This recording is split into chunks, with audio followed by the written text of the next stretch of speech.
एक राजा अपने राज्य से एक लंबी यात्रा के निकलता है। सारे गांव वाले उन्हें पानी के जहाज तक छोड़ने आते हैं तो राजा जैसे ही पानी के जहाज पर चढ़ता है तो उसके गांव का एक आदमी उनके पास आता है और उनसे कहता है कि राजा साहब, जब आप जंगल से होते हुए जाएंगे तब आपको जंगल में 2 फुट का आदमी मिलेगा और वह आदमी आपसे लड़ने के लिए चैलेंज करेगा, तो आप उसे जान से मारे बिना आगे मत बढ़ना। अब राजा उस आदमी की बातें मानकर यात्रा के लिए निकल जाते हैं। 2 दिन बाद राजा जंगल में पहुंचते हैं। वो जैसे ही जंगल में पहुंचते हैं तो वह गांव का आदमी जो बोला था उन्हें 2 फुट का वह आदमी मिल जाता है और उसने राजा को लड़ने के लिए चैलेंज करता है। अब राजा उस 2 फुट आदमी से लड़ने के लिए तैयार हो गए और लड़ाई शुरू कर दी। थोड़ी ही देर में लड़ाई खत्म हुई और राजा जीत गया, लेकिन जब उसको जान से मारने की बारी आई तो राजा ने कहा, इस 2 फुट के आदमी को मारने में कैसी महानता। राजा ने उस 2 फुट आदमी को जिंदा छोड़कर आगे बढ़ गया।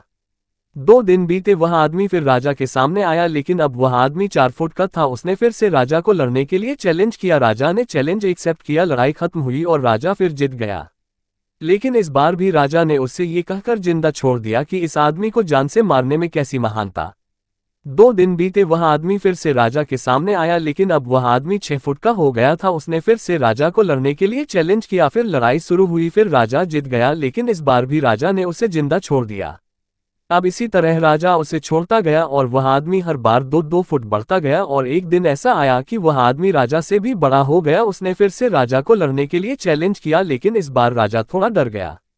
लेकिन राजा फिर भी चैलेंज एक्सेप्ट किया। लड़ाई शुरू हुई, लेकिन इस बार राजा बहुत जख्मी हुआ। राजा का एक हाथ टूट गया, लेकिन राजा फिर भी उस आदमी को जैसे तैसे करके हरा दिया। लेकिन इस बार उसने इस आदमी को जिंदा नहीं छोड़ा, उसने उसे जान से मार दिया।